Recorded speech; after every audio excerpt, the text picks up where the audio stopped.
Hello, and welcome back to the IT's Her Future podcast. If you wish to reach out to us, please do so through our email, itsherfuture@kpmg.co.uk. I'm your host, Neve, and this week we'll be discussing the topic of promotions and how to navigate the promotion process. Hopefully by the end, you will all feel more confident navigating this process and feel empowered to put your best self forward to get that promotion you've always wanted. Our guests this week will be Liz Jessup and Laura Downs. Why don't we go around and briefly say our roles within the company and how we got here and our own career progressions.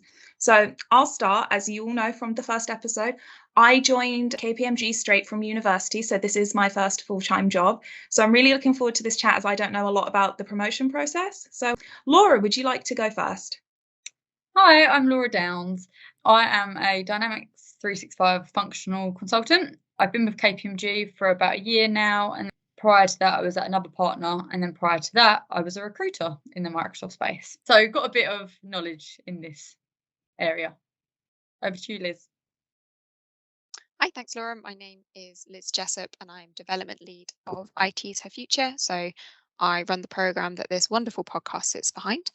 I've been at KPMG now, as of this September, 10 years, which is a very long time, but I've had many roles within the firm and several promotions. So looking forward to chatting more about what is promotion and how do you get there if you want it. Great. Thank you very much for introducing yourself. So just before we get started discussing promotions themselves, I thought it'd be really good for us to talk about any barriers that we faced, whether mental or physical, that you've faced through your career. So Liz, would you like to start? Of course, thanks. I don't think I've faced many barriers when it comes to getting promotion as being a woman in my career. I definitely think, though, that I have been overly shy about what I want, i.e., I expect people to tell me I'm ready for promotion and to put me forward rather than the other way, which is telling people I want a promotion. How do I get there? What do I need to do? I have been in a position where I know I haven't been promotion ready, but the really frustrating thing was no one could tell me what promotion ready looked like. So I just knew I wasn't there, didn't have any support on how to get to the next step, and it's very frustrating and you just feel like you're stuck in mud and spinning wheels. That being said, I'm not saying I haven't felt like I faced any barriers to my career. I also have a disability, and I definitely think that has held me back. I have been specifically told I won't get a promotion because of my disability, or I've been off work so I can't go for it, and that time off sick was relating to my disability. And I find that the barriers I feel there have definitely been far greater than just pure gender-based barriers. Yeah, and Laura, do you have anything to add on the topic of barriers that you may have faced? I would say I probably have faced some barriers being a woman with promotion in the past. So I've worked in scenarios where, because men have been more confident than me, that they've been put forward instead of me, not necessarily because of my capability, but because of the confidence level, which I think we are going to talk about a little bit later on. So yeah, I would say there has been some barriers in the past, but other than that, not so much. I think that nowadays we try to focus on more knowledge. I think now that women in tech is such a big thing, that's not as big of an issue, especially in KPMG, I'd say. That's good to hear. And it is a little bit heartbreaking to hear that you have had to face barriers. You'd think it wouldn't be like that, but sadly, that is the case. So, research has suggested that women are less likely to put themselves forward for a promotion or to self advocate about themselves. So, have you felt this amongst yourself or with your peers about that disparity between the genders and self advocation for promotions? Or would you like to start? Yeah, I would say so. I know when I go back to recruitment times, typically, it, again, down to confidence, women don't tend to put themselves forward for a role that they think that they can do. They would rather put themselves forward for a role they know that they can do.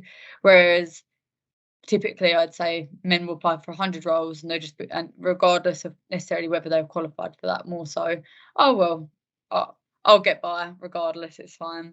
So I think, yeah, women do kind of look at the details more and want to check all the boxes. I think that's a really interesting point. I know it's something we're going to touch on later, the fact that women tend to think, I need to tick all of these boxes, whereas men are like, I've ticked 5, let's apply. So, Liz, how do you find what Laura's been bringing up? Yeah, I definitely agree. And I mentioned that briefly in my previous answer, which just shows how it's one of the core issues. I definitely feel like that lack of self advocacy happens a lot more amongst women than it does men. I think it's really important to know that you aren't going to get permission in your career. Even if people are giving you all those signs, you may miss them because you don't have that self belief that that's what people are shouting at you. And I think personally for me, it was until very recently that I personally thought you needed to be able to do everything of the grade above you before you could even go for promotion. I was very quickly and surely corrected by a performance leader that that is not true, because as they say, it's impossible to build certain skills in the grades above you until you're there, because you aren't going to get those opportunities until you're promoted. So if you are waiting to be 100% ready, that's never going to happen, because in the world of work and the world of promotion, there is no such thing as 100% ready. I think that's a really important note to make, that you're never going to be 100% ready. That is important to remember, because sometimes you are your biggest critic. So the next question I'm going to ask is about the glass ceiling. So for our listeners who might be unfamiliar with the term, it's a phenomenon describing discriminatory promotion patterns where the written promotional policy won't be discriminatory, but in practice, the promotions are denied to qualified females. So to just put it a little bit more simply, it just means that although women should be promoted as they fit the description, they're a lot less likely to be chosen over their male counterpart. So it's a bit of a tough question, but why do you think this happens, Liz? Yeah, it is a very big question. And I'm sure in the future we could almost have an entire episode deep diving into the glass ceiling and what does that mean. But in our layman's term for our podcast on the whole of promotion, I think it happens when policy and culture don't align. And this can happen both ways, i.e., company policy may not have been updated to reflect a change in culture. And it can be very hard then to prove. And it's, I think, what women face is that they are almost gaslighting themselves into thinking like, oh, it's not happening when actually it is. But then it's really, really hard to prove that it is happening because it's all the little stuff. Basically, it means that things can still happen unofficially, or the race becomes very unlevel. And I think this starts very early. Theoretically, you should get a promotion if you display certain skills and characteristics. But if those skills and characteristics are only known by a certain group of the working population, then you're automatically putting everyone else at a disadvantage, or certain groups at a disadvantage. It's why open conversation in podcasts like this and promotion events, which I run with IT's of Future, are really, really important, because knowledge is power in the promotion process. And the next follow on is, but how do you get these skills and characteristics? If there is no thought behind team structure, or for us KPMG client opportunities, there is a risk that a team becomes a group of mini-me's. That is, the best opportunities go to the people who reflect the existing leadership. And in technology, that is still likely to be white and male. So it takes mindful thought from everyone about what their team looks like and what they're doing far earlier than, say, just when we're going to decide who's going for promotion. Because if we only consider promotion at the point at which putting people forward, it's already far too late. There's some interesting stats on this. So, for example, there is a probability that women being hired is greater from, depending on the study, between 25% and 46% if the application is blindly conducted. That is, all gender-based characteristics are removed. And also, there's a great book, if you know, on this called The Authority Gap by Marianne Sieghart, who basically goes into all the social expectations that build up to form gender bias. For example, it's a reason why women often drop their tone of their voice in the workplace, because a lower voice is considered more authoritative. Thus, a male voice is considered more authoritative. Also, there's a really other point on how we value our employees. Do you value your part-time employees the same as your full-time employees? Just due to, again, society and culture, women are more likely to be caregivers and therefore more likely to work part-time. But if you don't see your part-time workers the same value as your full-time workers, you're basically saying you don't value your women as much as your men. It's why you need interventions and programs to stop these things happening. And it takes a lot of thought, it takes conscious long-term effort. Women also face something called the glass cliff. Now, this is like the opposite of the glass ceiling. And this is defined as when women are dropped into underperforming projects, teams, or even companies to save them. And basically what it does is it allows a woman to be blamed if everything goes wrong. A couple of examples on this. So in a Cooking Glass study in 2014, they examined Fortune 500 companies between 1996 to 2000 and found that weakly performing firms were more likely to promote a female CEO than they were to promote a white man. And this is the only time that statistic changes. So it's really important that we don't prevent really qualified women getting up, which is the glass ceiling, but also setting very successful and very talented women up for failing, which is what the glass cliff is. I think that's really interesting. I hadn't heard of the glass cliff myself personally until you mentioned it, but I think that is a really good point. We need to build them up, but we can't drop them either. And in terms of the blind applications you were mentioning, I did notice that more when I was applying for my job at KPMG. A lot of the jobs I was applying to, I did have to strip a lot of personal details from my CV, which I actually really appreciated because I was aware of it. And although they are different jobs, when I was applying for jobs when I was in sixth form, a lot of it wasn't blind at all. So I think that is something that I have appreciated as I've been growing, seeing in the job application process itself. So, Laura, do you have anything you'd like to add about the glass ceiling or perhaps the glass cliff as well? I think the only thing that I think probably is worth discussing is I think now in bigger consultancies, because we're trying to make such a conscious effort to avoid this now, I feel like sometimes they're keener to hire or promote women to show that they are being diverse, and not just women but other cultures and people from all over the place, versus somebody that's actually just as qualified for that job but they are a white man. So I do think there is about balance. Obviously, us being women, we are really keen to get more women in technology, but I do think there is a level of fairness. If somebody is still better at doing a job and are more qualified, then I think they should be recognised for that, not just hired because, okay, we've only got 2 women in our team and 30 men, so we better up that number. I think that's important to make the note of as well. It's great to have women in these places, but they also do need to fit the job description. You shouldn't just hire a woman because she's a woman, because that doesn't help anyone. It doesn't help the cause. I agree with what you're saying, Laura. The promotion process does just need to be equal as well. You can't just hire a woman or somebody who is a minority to look good. It needs to be substantial. So the next question I am going to ask is, what factors do you think play a role in a woman not putting themselves forward for a promotion when they are qualified? As we mentioned before, the women do tend to feel like they need to tick all of the boxes, whereas their male counterparts won't. So, Laura, would you like to touch on this first? Yeah, I think it probably relates back to a bit of imposter syndrome and a lot of self-doubt, really. So I think naturally we tend to put ourselves down more and think, oh, can I do that? I guess we stress more about things. If a scenario isn't going our way, then we do automatically worry about that. Whereas I think men tend to typically be more laid back and don't necessarily have that thought process. They just think that it will work out in the end. And I think that also applies with promotion and also applying for jobs, because women are more conscious. They think about, well, what about if I get the job but I don't know how to do it? Or am I going to look silly going for an interview if I don't know the answers to the questions, and so forth, really. It's a good thing to apply for a promotion or job opportunities. If you don't get it, then you don't get it. It's still a learning opportunity. And I think that's the mentality we need to take on more, rather than, oh, it's going to be really embarrassing if I don't get it. And I've told people. I think that's a really good point to make as well, that you can learn from your failure. And it's not exactly a failure if you don't get promoted. Just think of it as a learning opportunity. I was having a conversation with someone before where they said they went for a promotion and didn't get it, but then because they were more prepared for it the next time, they had worked on certain aspects that they didn't even consider beforehand because they'd been through the process now. And Liz, do you have anything you'd like to say about women maybe not putting themselves forward for promotions?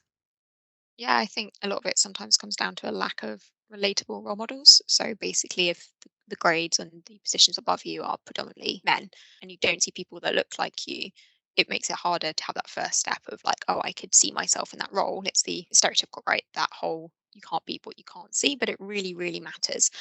But obviously, that's almost like a self-perpetuating cycle, because then if women don't go for promotion, the levels between men and women are never going to change. And I think also something that women do a lot is sometimes they self-select them out of the process, which I think Laura touched on, which is the doubt will build, or they will see other people who, maybe someone had a bad experience, but that one person was a woman. And then it's like, it's hard not to think that's because they were a woman, for example.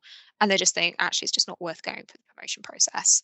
Um, so I think to really combat that, this is where like male allyship and sort of advocacy on supporting women is really, really important, because you can't just rely on women to solve these problems, because the culture is driven by the top and the top is predominantly male. So it's about ensuring that they know how to help the women in their team. I think that's a really great point you made about allyship as well. For our first 2 podcast episodes, we did have men on them as well, because these are issues that affect everyone, and men do tend to be at the top, and we need them to shout for us as well, not just for themselves. And the next question relates to the fact that research has suggested that mentoring will positively impact women, especially early on in their careers. So have you received any mentoring during your time at KPMG, and how has it affected you? So just to speak personally, at KPMG, we do have a performance manager, and I didn't personally get to pick who mine was, but she is a woman.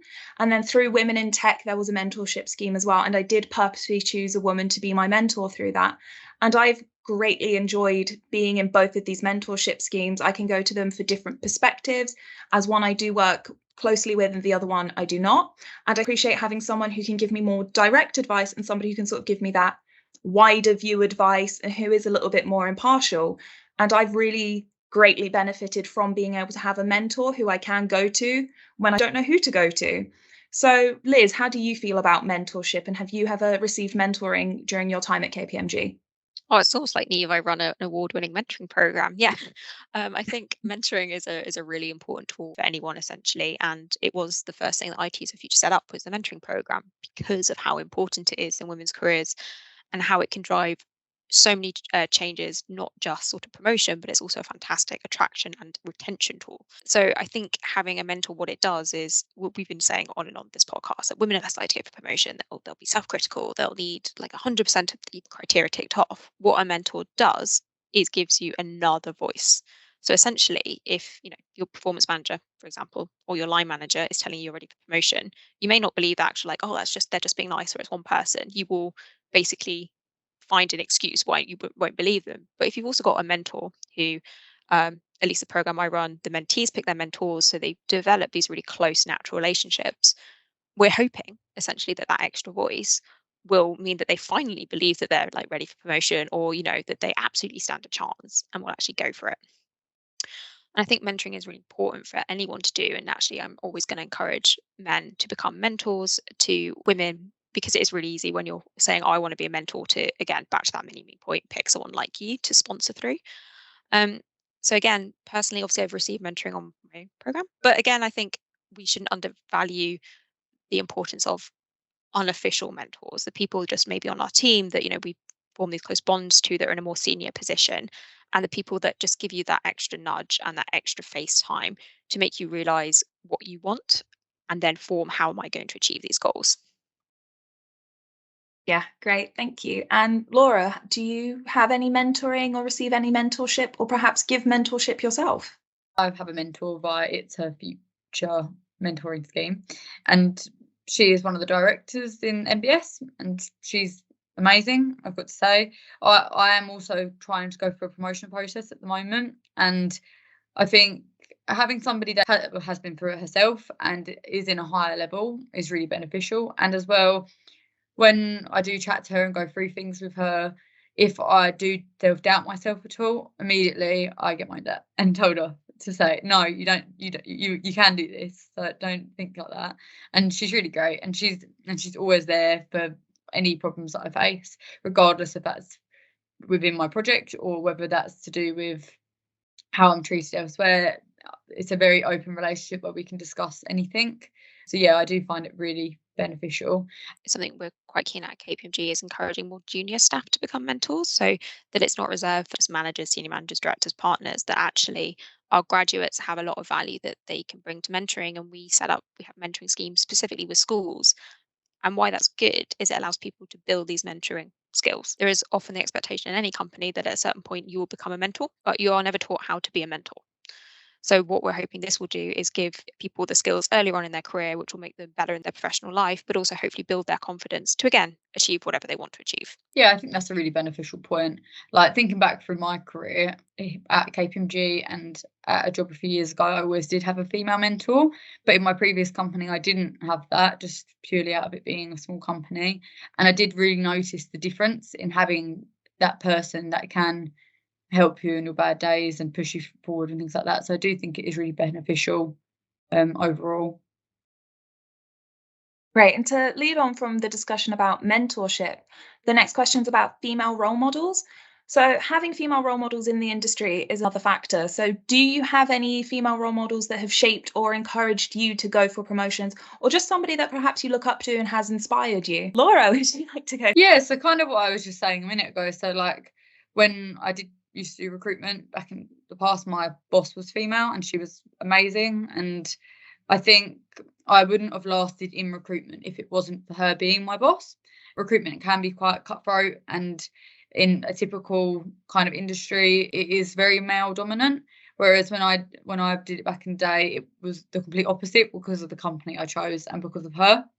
I think that really did have a major steer on my career, because when I decided actually I'm going to go into dynamics, which is what we recruited for, I was really, really scared to tell her at first, and the response I got was amazing. It was like, go for it. In fact, I'll help you as much as possible. And we still have a really nice relationship today. She still gives me advice and guidance and tells me bits and bobs here and there. So yes, I think she did play a big part in my career.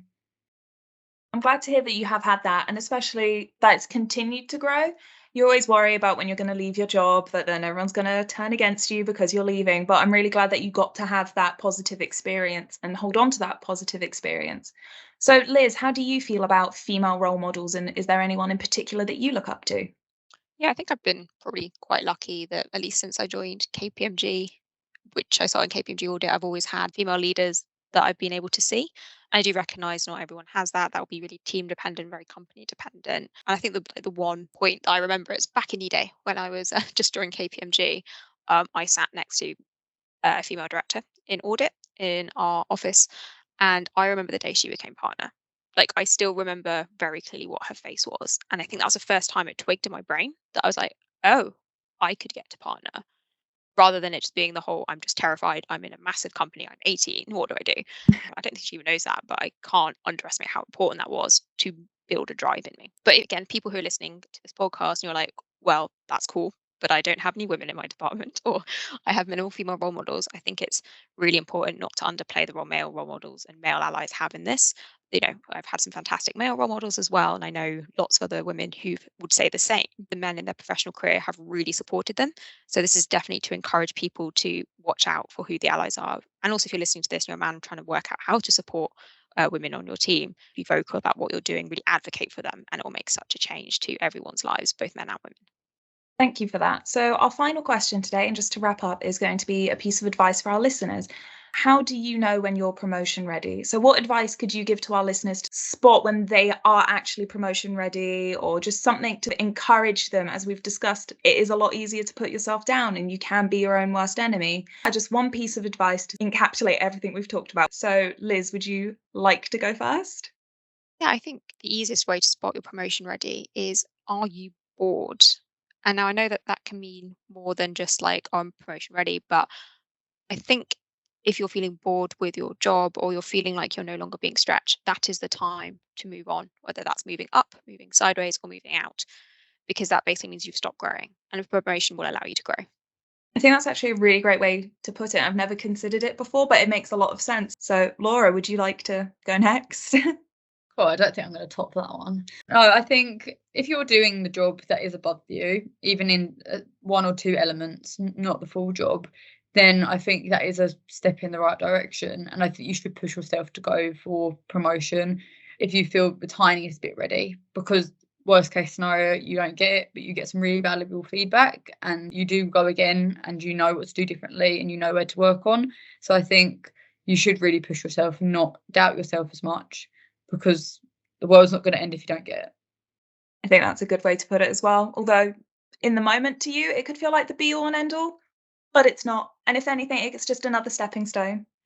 Yeah. So I'd just like to thank both Liz and Laura very much for being our guests on the podcast today. And I hope the listeners have learned a lot about the pathway to promotion and getting promoted. And hopefully they've been inspired to go for promotions themselves. Our next episode will be covering female leadership. If you think a career in tech or within KPMG is for you, please go to our website, www.kpmgcareers.co.uk.